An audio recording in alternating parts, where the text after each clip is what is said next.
Magandang umaga, class! Binabati ko kayo sa isang napakagandang umaga. Bago tayo magsimula, manalangin muna tayo. Magsitayo ang lahat. Pedro, ikaw muna ang mangulo sa ating panalangin. Sa ngalan ng Ama, ng Anak, ng Espiritu Santo. Amen. Sa ngalan ng Ama, ng Anak, ng Espiritu Santo. Amen. Muli, magandang umaga. Bago kayo umupo, ayusin niyo muna yung mga sarili. Gawing presentable ito. Magsuklay kung kinakailangan at huwag kalimutan na pulutin ang mga basura sa ilalim ng inyong mga upuan at itapon ito sa tamang lalagyan doon sa likod. Pagkatapos, maaari na kayong umupo. Kumusta naman ang ating mga araw ngayon? Wow! Mabuti naman kung ganun. Nagagalak po ako. Kitang-kita ko naman sa inyong mga mukha. Ang saya. Nasaan ba si Binibining Santos? Binibining Santos? Bilang ating kalihim, may lumiban ba sa klase? Wala? Wow! At dahil dyan, palakpakan ninyo ang inyong mga sarili. Naway ito'y magtuloy-tuloy, upang sa ganon, may marami kayong matututunan. Gusto niyo ba ng isang aktibidad? Gusto niyo ba maglaro? Yan yung gusto ko. Gusto ko, ma'am. At dahil dyan, pagbibigyan ko kayo. Hindi tayo magbabasketball doon sa labas, ha? Ito isang laro na pautakay. Okay? Gets niyo? So, ito ang gagawin natin. Ipapangkat ko kayo sa 3 grupo. Bawat grupo ay bibigyan ko ng isang illustration board, chalk, at saka pambura.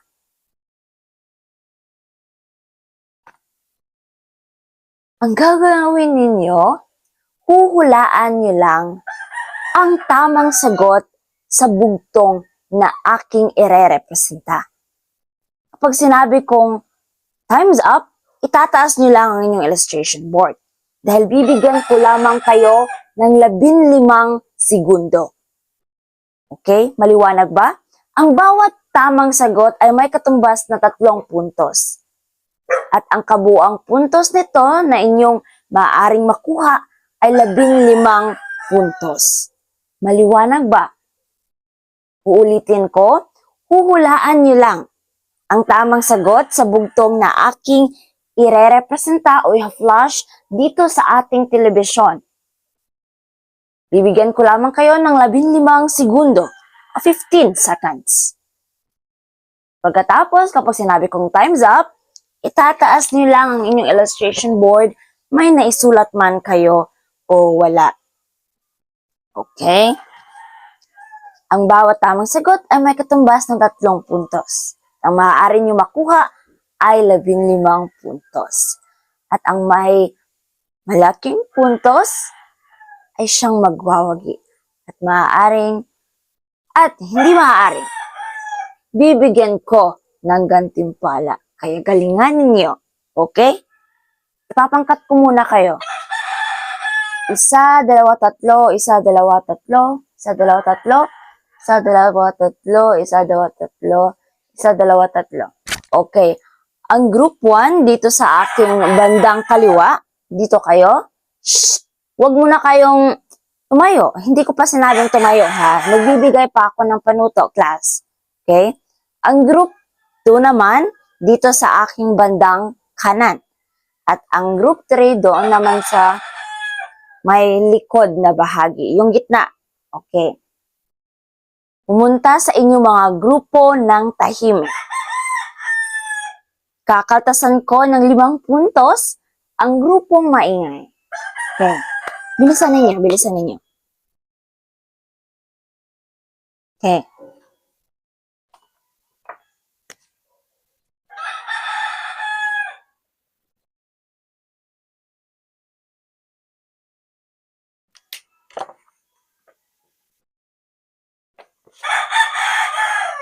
Okay, handa na ba ang lahat? Nasa kanilang grupo na ba? Okay. Kapag handa na, itaas niyo lang yung mga illustration board bilang patunay na handa na kayo. Huwag kalimutan, class, na basahin at unawain mo ng mabuti. Okay. Unang katanungan o unang bugtong.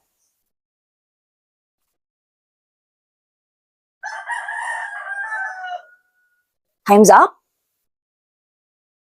Itaas niyo mga illustration board. Okay. Shh!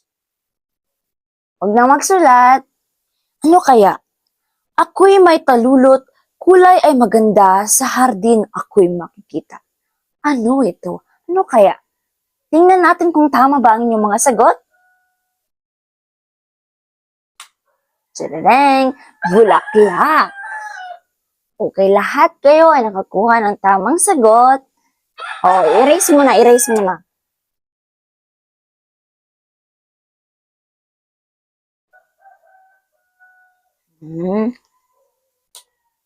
Pangalawa, kalawa nating bugtong.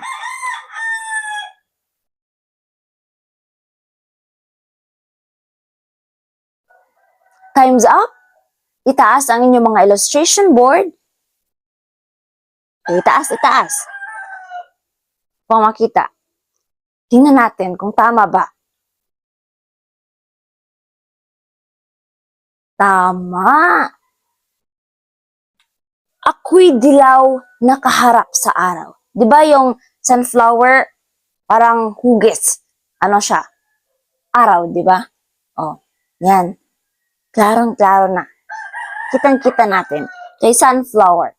Tama. Erase. Erase mo na yan.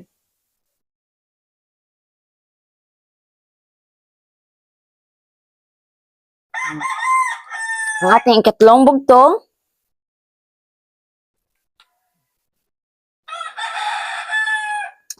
Time's up. Ano kaya ang sagot? Ako'y bulaklak na pambansa sa gisag ng Pilipino. Sino ba sa inyo ang nakaalala o may konting kaalaman kung ano ba ang ating pambansang bulaklak? Hindi nyo alam?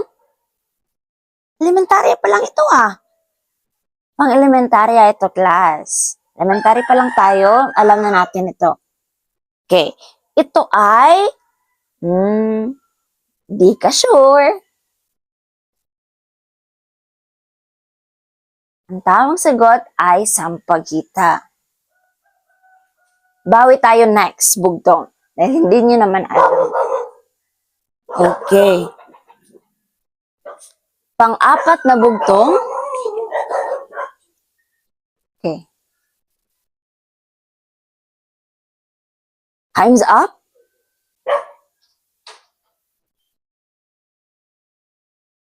Itaas niyo mga illustration board.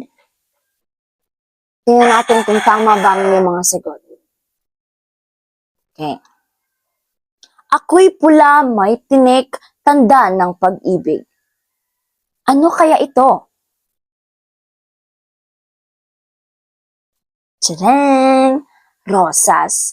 Rosas ang tamang sagot. At dahil dyan, nakakuhang lahat ng tamang sagot. Erase muna, erase, erase. Okay? At ang panghuli, dahil tayo kayo dito, dapat hindi tayo rin kayo sa huli, para lahat ay may gantimpalang matatanggap. So, panglima. Tingnan nga natin. Time's up. Ako'y maliit, mabango, madalas gawing palamuting kwintas. Kung napapansin ninyo, may mga bata o mga dyan sa labas ng simbahan, nagbebenta ng bulaklak. Ano kaya ito? Kung napapansin niyo. Orchid. Ang gagaling ng mga lam- ng ang gagaling naman ng mga batang ito. Tama, orchid. Pwede rin namang sampagita yung gawin natin kwintas Pero kadalasan is orchid. Okay. Kayo ay nakakuha ng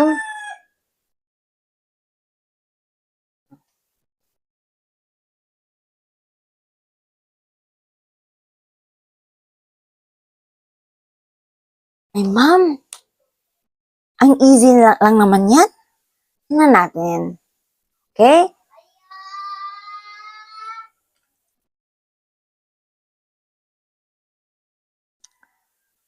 Okay. Ang gagawin natin, ito lay pauna pa lamang ng ating mga aktibidad.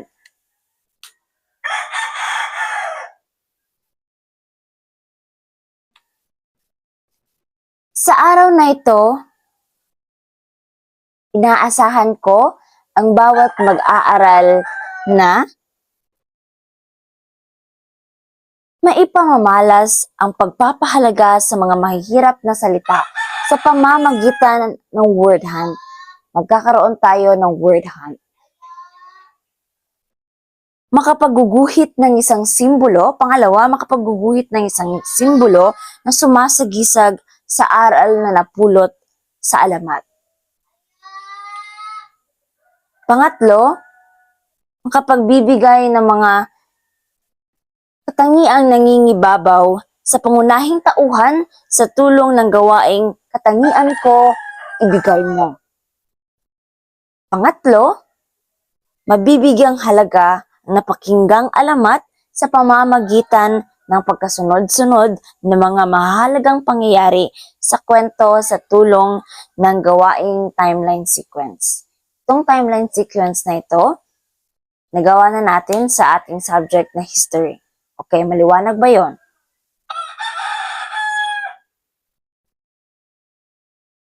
Okay, nandito na tayo sa ating ibang aktibidad. Okay, ito ay word hunt. Kung alam niyo ang word hunt, okay, alam niyo naman ito. It's very simple po. Okay.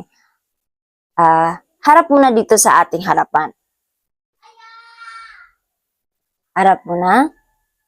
Okay. Ito po ay hindi pangkatang gawain.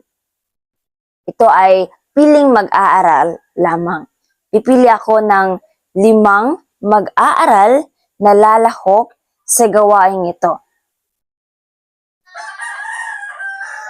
Kung nakikita ninyo ang flashcards na ito, nakasulat ang inyong mga pangalan, na kung saan bubunot ako ng mga pangalan na lalahok. 5 mag-aaral lamang, ha? Okay, tingnan natin kung sino ang mahiwagang pangalan na lalahok sa ating gawaing ito.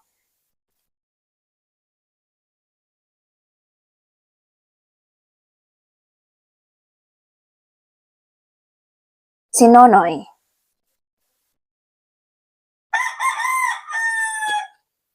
Oh, para walang daya, makikita niyo naman na ito ay patas. Hindi po ako tumitingin. Si Juan.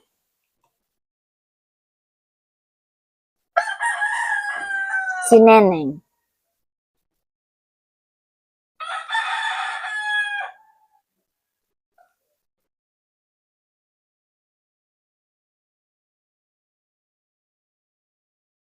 Si Pedro.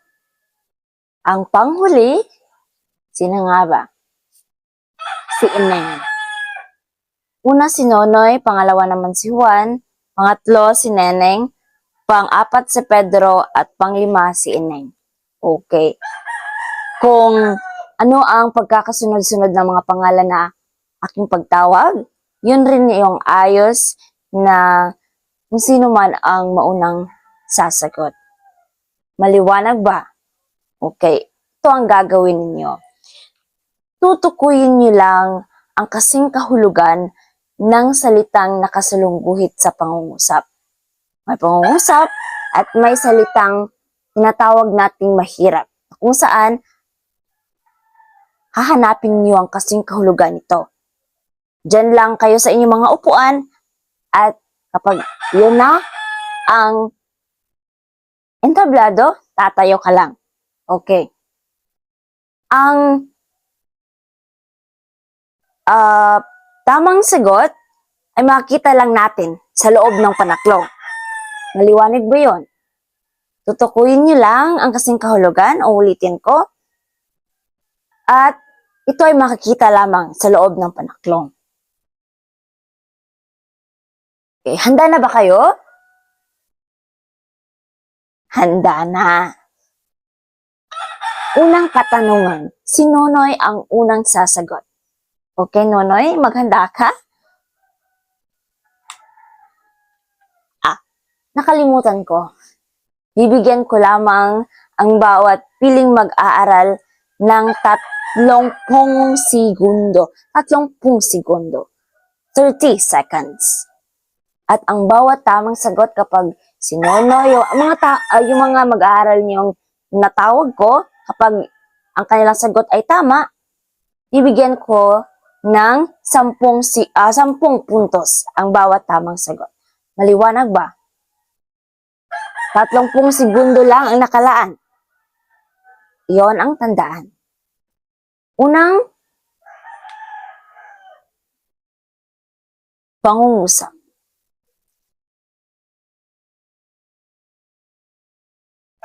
Time's up? Ano ba ang iyong sagot, Nonoy? Lumago ang nakasalungguhit na salita? Okay. Tumubo? Tingnan natin.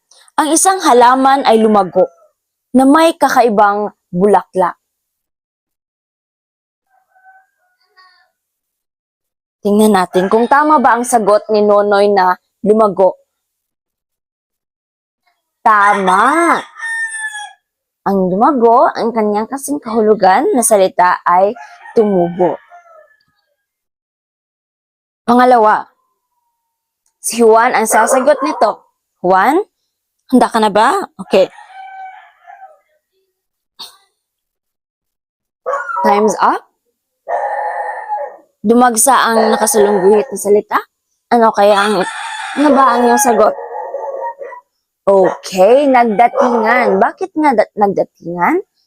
Dumagsa ang mga tao upang makita ang kabutihang loob ni Rosa. Tingnan natin kung tama ba ang sagot ni Juan na nagdatingan.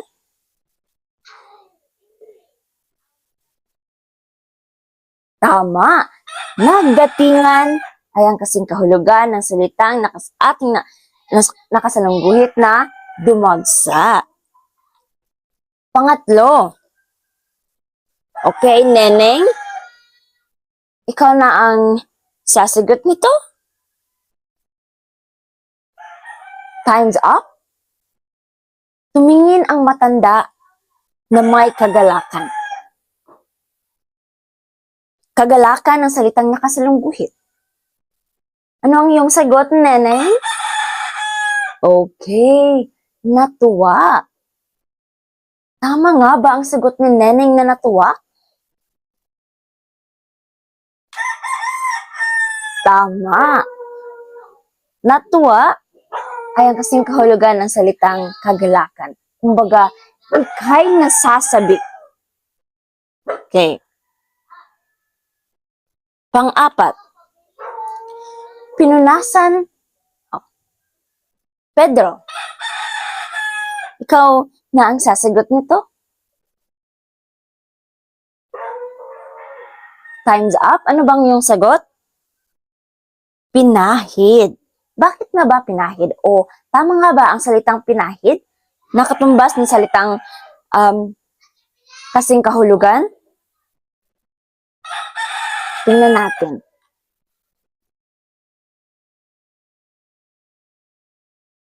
Tama. Pinahid ang tamang kasing kahulugan ng salitang pinunasan. Panghuli. Ineng? Ineng? Time's up? Namangha ang mga kabayan sa ganda ng dalaga. Ano kaya? Nagulat? Nainip? Nalungkot? Nagulat. Okay, tingnan natin kung tama ba. Tama. Bakit hindi ba kayo marunong magkamali? Tingnan natin sa susunod. Okay? Kung napapansin ninyo, nagkaroon tayo ng mga salitang kasing kahulugan dahil tulad na lamang ng sinabi ko kanina na ito ang mga salitang mga mahihirap. Kinikonsidera natin na ito ay mahihirap na makikita natin sa ating kwento mamaya. Okay. Alam kong sabik na kayo na matutunghayan o ating mailalahad, may babahagi ang ating kwento, ngunit konti na lang. Mayroon muna tayong aalamin na mga dapat nating malaman bago tayo dumako sa ating kwento. Kilala niyo ba ang nasa larawang ito? Siya ay walang iba kundi siya ay si Ginoong Segundo D. Matias Jr. Siya ang may akda ng ating kwentong tatalakayin mamaya. Siya ay isang manunulat at guro sa panitikan na mula sa ating pambansang Pilipinas.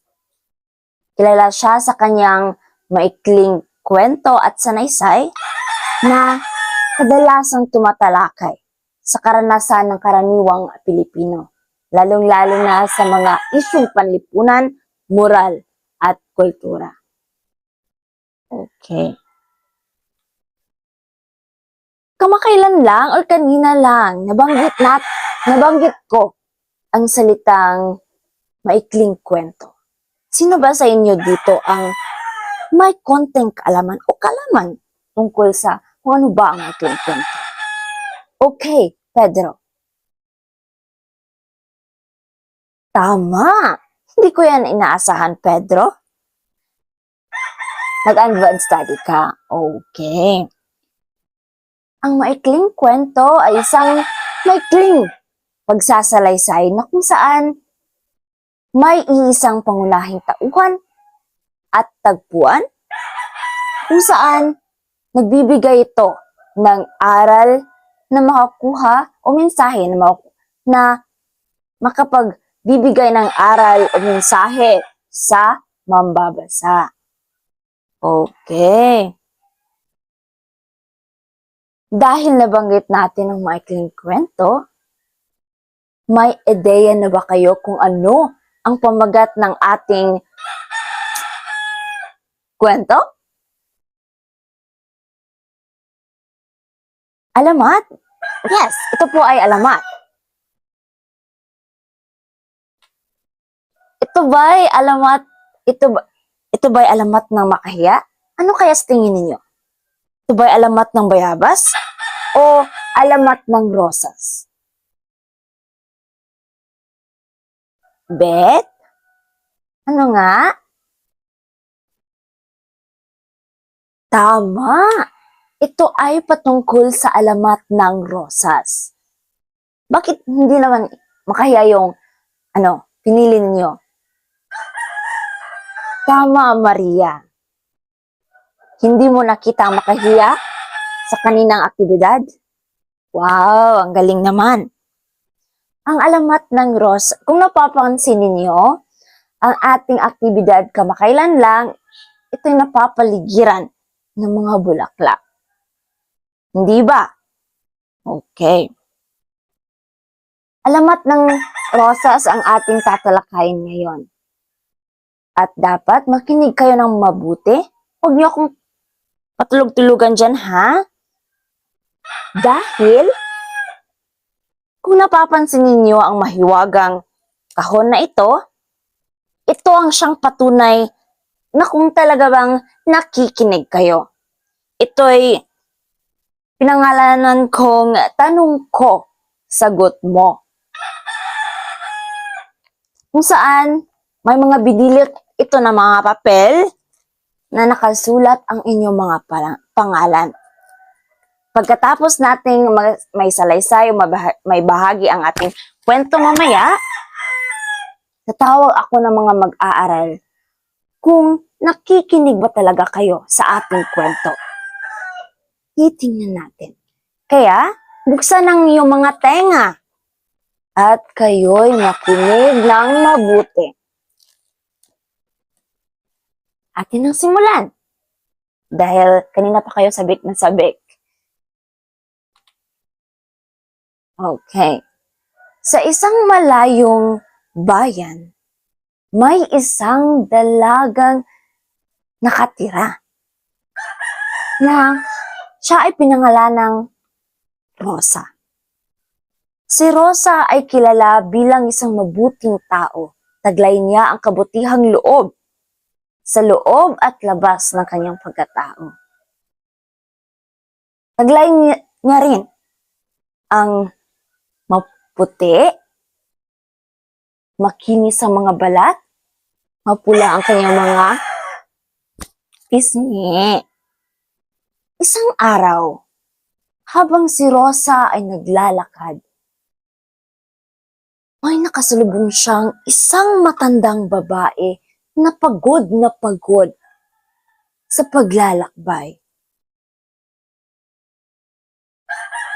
Ang ginawa ni Rosa, agad niya itong binigyan ng tinapay at tubig, kahit hindi naman hinihingi ng matanda. Namangha ang matanda dahil sino nga ba naman siya? Hindi naman siya humingi na, iha, gusto ko ng tubig, gusto ko ng nito, ganyan. Kaya namangha ang matanda dahil agad siyang binigyan ni Rosa kahit hindi naman siya humihingi. Bilang kapalit, o hindi naman sa bilang kapalit, bilang pasasalamat, binigyan si Rosa ng isang supot na may butong laman. Nagtataka si Rosa kung ano ba ang butong ito. Kaya pag uwi ni Rosa sa bahay, agad niya itong itinanim sa kanyang hardin. Matyagang inaalagaan kahit wala namang tumubo sa umpisa. Kalaunan, ang buto na kanyang itinanim sa kanyang hardin ay lumago na para bang isang kakaibang halaman na may kakaibang pormada na kung saan ito ay kulay pula. May tinik at para bang pakahugis puso ang kanyang anyo.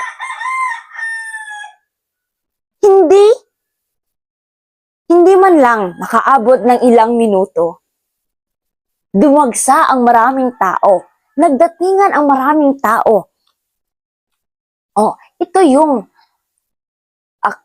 yung halaman na matagal nang inaalagaan ni Rosa.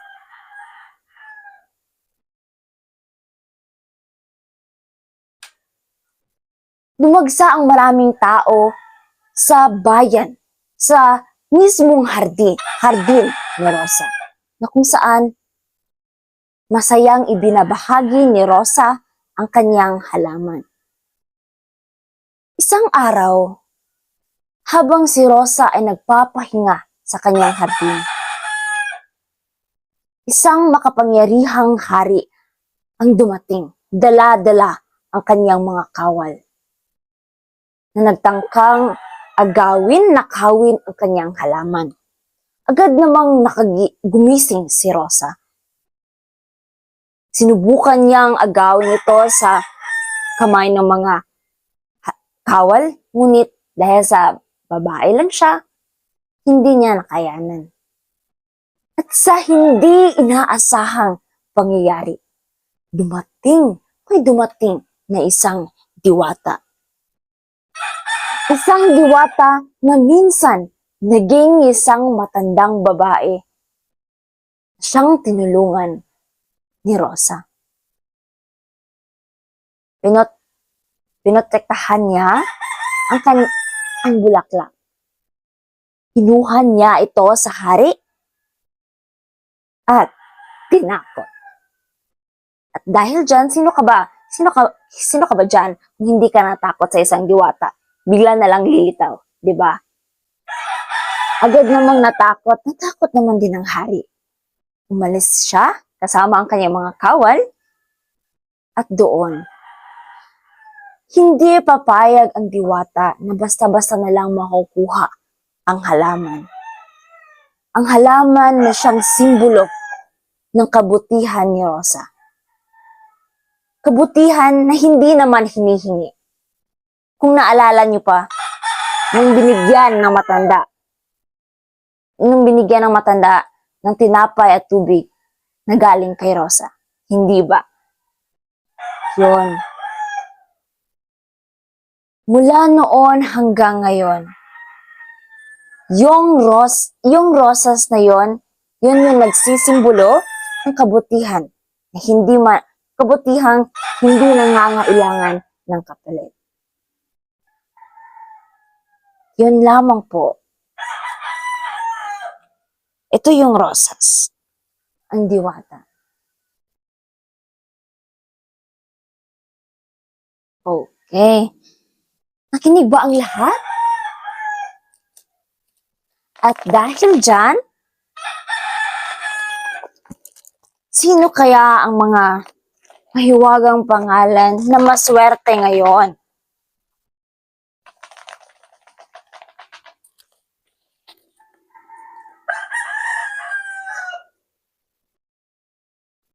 Ito yung ating pamamalakad sa ating mahiwagang kahon ngayon. Mahiwagang kahon, mahiwagang aktibidad. Sasabihin ko muna ang tanong bago ako bubunot. Upang sa ganon, makapaghanda pa kayo ng ilang segundo. Unang tanong, sino nga ba ang pangunahing tauhan sa ating kwento? Ulitin ko, sino nga ba ang pangunahing tauhan sa ating kwento? Ang bida. Kumbaga. Okay, Juan. Sino ba ang ating bida, Juan? Tama, si Rosa. Si Rosa ang ating bida sa ating kwento. Pangalawang katanungan. Tingnan natin.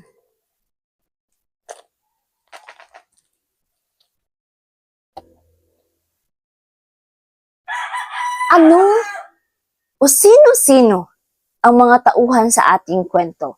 Kung kanina lang tinanong ko kung sino ang tauhan, ang pangunahing tauhan.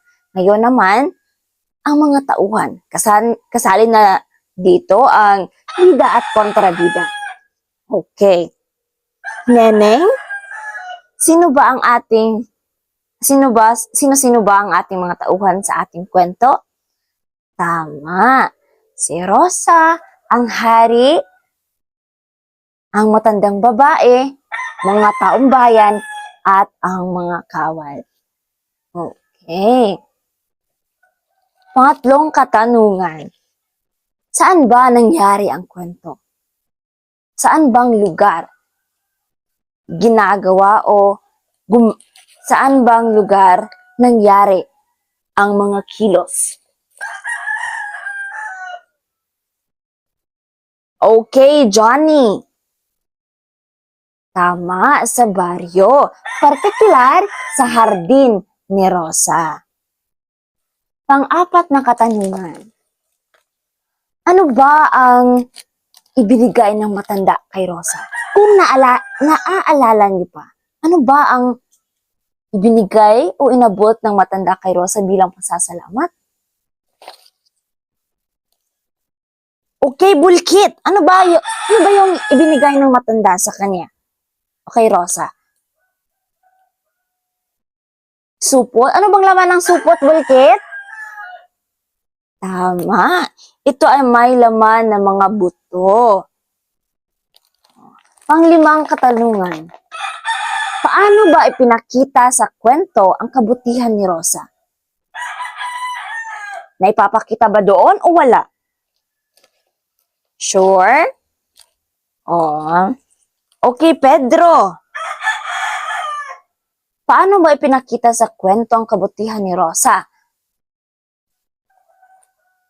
May nakasabi ba doon or wala? Meron. Saan ba doon ang saan ba doong parte, Pedro? Nakinig ka talaga. Nung binigyan ni Rosa ng tinapay at tubig ang matanda, kahit hindi naman ito humihingi. Okay. Pang-anim na katanungan. Kung ikaw si Rosa, ibibigay mo ba ang halaman o ipagtatanggol mo ba ang halaman sa hari? At bakit? At bakit? Inday? Kung ikaw si Rosa, ipagtatanggol mo ba ang iyong halaman? O hindi? Ipagtatanggol mo ba ito sa hari? O hindi? Siyempre, ipagtatanggol. May tutol ba kay Inday? Wala. Okay. Pang-pitong katanungan. Sa iyong palagay, tama nga ba na takutin ng diwata ang hari? Tama nga ba? Ineng, tama nga ba? At bakit? Tama nga ba na takutin ng diwata ang hari? Tama. Ikaw, Pedro. Juan, tama nga ba? Tama rin. Tama, dahil ang halaman na kinuha ng hari ay hindi lang para sa sarili, kundi maging sa lahat. Hindi naman niya pagmamay-ari yon, di ba? Tama. At ang pangwalong katanungan. Ano bang aral na makukuha mo sa kwento na iyong maisa sa buhay, sa iyong totoong buhay? Na gagawin mo o i-apply sa iyong totoong buhay. Na gagawin mo ito, ganito, ganyan. Ano ba ang aral? Okay. Paulo, ano ba ang aral na nakuha mo sa kwento? Na iyong maisa sa buhay, sa iyong totoong buhay?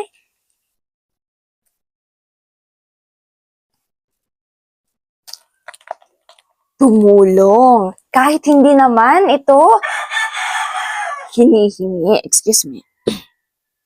Tama. Huwag rin maging sakim. Isa na yon. Tama, tama. Yan naman pala. Ang dami niya namang natututunan. Ang panghuling katanungan. Mahalaga ba na ibahagi ni Rosa? Importante ba na ibinahagi ni Rosa ang bulaklak sa iba? Kumpara sa isarili na lamang ito. Tingnan natin. Okay, Maria.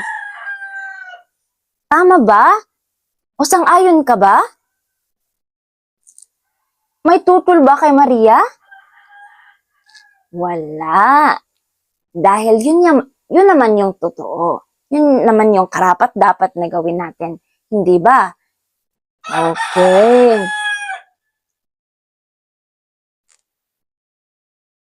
At dahil dyan, palakpakan ninyo ang inyong mga sarili. Dahil kayo ay nagwagi. Kayo ay nakamit ang ating dapat nating makamit sa pagtalakay natin sa kwento.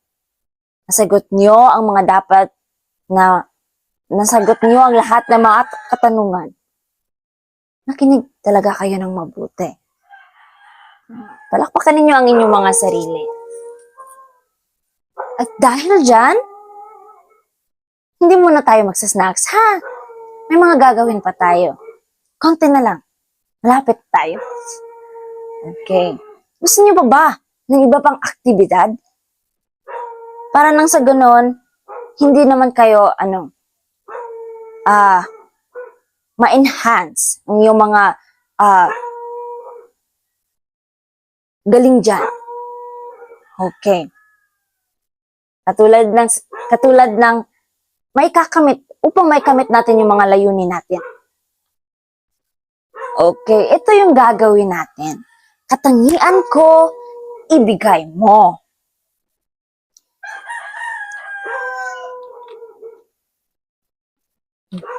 Dito sa katangian ko, ibigay mo,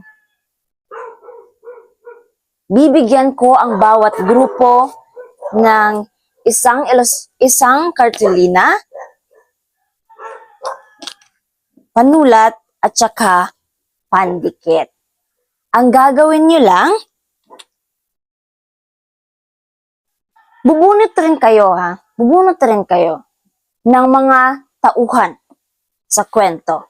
Meron ako dito, bubunot rin kayo. Sa parehong pangkat ha, pang hindi na tayo maging magulo. Okay. Bubunot kayo ng mga tauhan dito. Pili lang kayo ng isang representante bawat grupo para bubunot dito. Ang gagawin ninyo, gumawa kayo nito at ibigay ang 3 katangian na makikita natin sa kwento. Katulad na lamang ni Rosa. Ano ba ang 3 katangian? 3 lang yung hinihingi ko.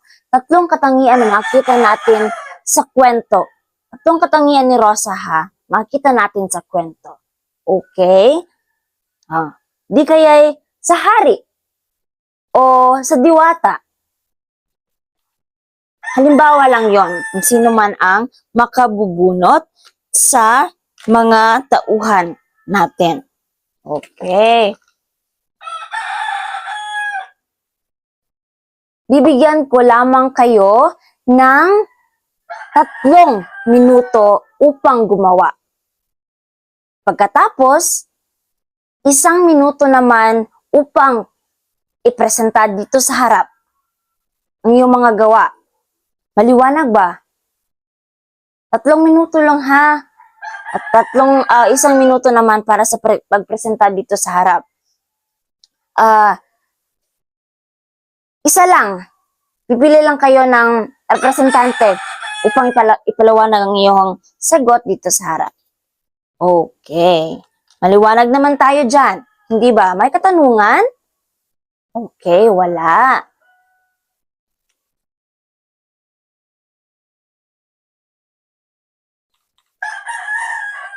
Ito pa lang yung pamantayan natin sa paggawa ng katangian ko, ibigay mo. Dapat makamit ninyo ito. Una, kaangkupan ng katangiang inilagay. 3 puntos.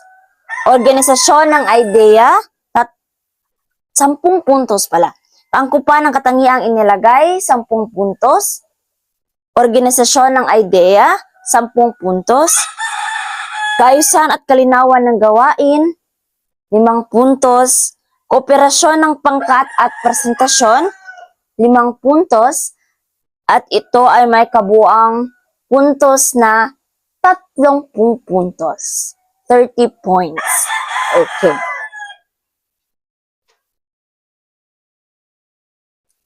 Tapos na ba? Okay. Ikaw naman. Idikit niyo na dito sa harap. Group 1, Group 2, Group 3. Tapos na? Okay. Dahil dyan, palapakan ninyo ang inyong mga sarili.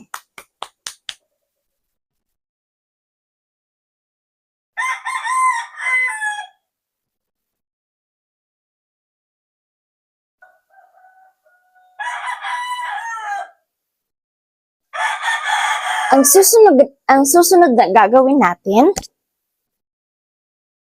dahil alam kong mahilig kayo mag-drawing. Okay? Ito ay guhit ng gunita. Marunong ba ang lahat na gumuhit? Hindi naman necessary na kailangan marunong tayong gumuhit, ano? Sa parehong grupo pa rin, ito yung pangkatang gawain pa rin ito. Sa parehong grupo, bibigyan ko kayo ng cartolina o manila paper para sa inyong output. Okay. Ang gagawin nyo dito, gumuhit kayo ng isang simbolo na sumasagisag sa aral na inyo napulot sa kwento. Kumbaga, isang simbolo lamang, ha? Yung simpleng simbolo lang, basta't makikita natin o makukuha natin sa kwento. Okay.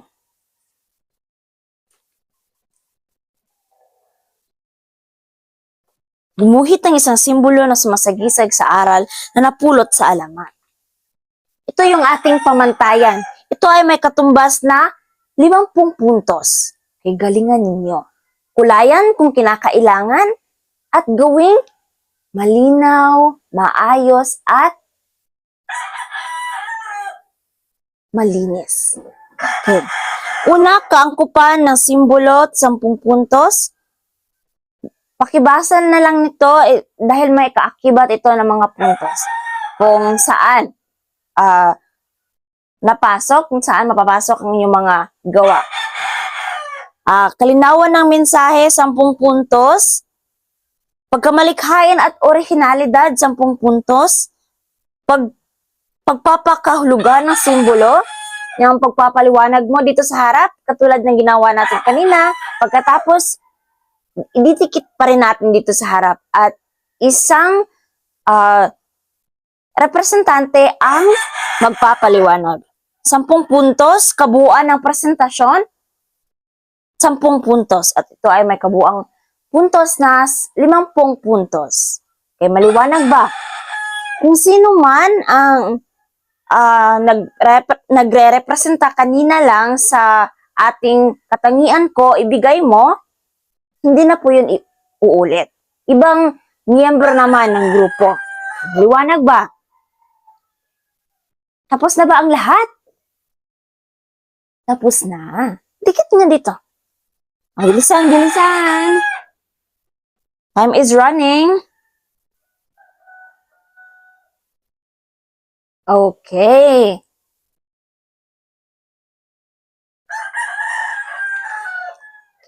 Ang susunod na gagawin natin, ito yung panghuli na. Huwag kayong mag-alala. Ito na yung panghuli. Timeline sequence. Madali lang po ito. Okay. Harap kayo dito sa harapan. Pwede na rin, yun na lang yung yung hugis ng inyong mga, okay. Ang gagawin ninyo, ito ay isang pang-isahang gawain. Maghanda kayo ng isang kalahating papel. Okay? Isang kalahating papel at lalagyan nyo ng numero 1 up to 5. Huwag idikit ha. Lagyan nyo ng espasyo bawat numero. 1, espasyo, 2, espasyo, 3, espasyo, and so on. Okay. Gawin. Ito yung format. Ito yung format ng natin. Yung papel nyo, gawin nyo ganito. Okay? Tapos na ba? Huwag kalimutan isulat ang pangalan. Bigyan nyo ng papel si Juan. Pumunta sa paaralan, walang papel. Okay. Tapos na ba? May irerepresenta ako na mga pangyayari sa kwento. Ngunit, ang gagawin ninyo, gawin itong maayos. Isaayos sa kung ano ba ang nauna, ang kasunod nito, kasunod na pangyayari, kasunod, at ano ba ang panghuling pangyayari. Yun lang yung gagawin ninyo. Isaayos sa tamang ayos ang pangyayari. Timeline sequence. Okay.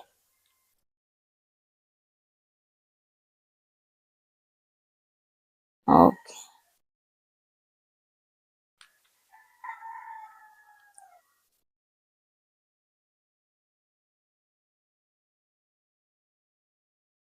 Una muna tayo dito ha. Kung saan babanda itong una, ito, tsaka ito.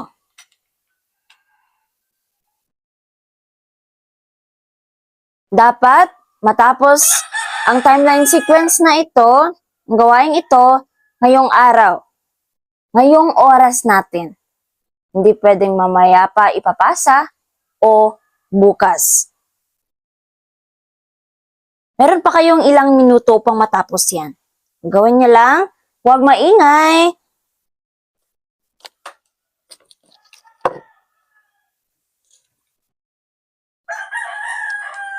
Okay. Tapos na. Si Maria. Bulkit, tapos ka na ba, Bulkit? O, bakit ka dyan maingay? O, palakad-lakad pa tong si ano, ha? Okay, bilisan mo, bilisan mo.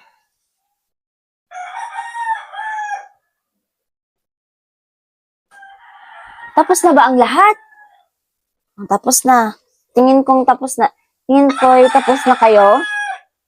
Okay. Bumalik muna kayo sa inyong mga upuan. At dahil dyan, dito lang nagtatapos ang ating talakayan sa araw na ito. At maraming salamat sa iyong aktibong partisipasyon sa ating klase. Nawa ito'y magtuloy-tuloy.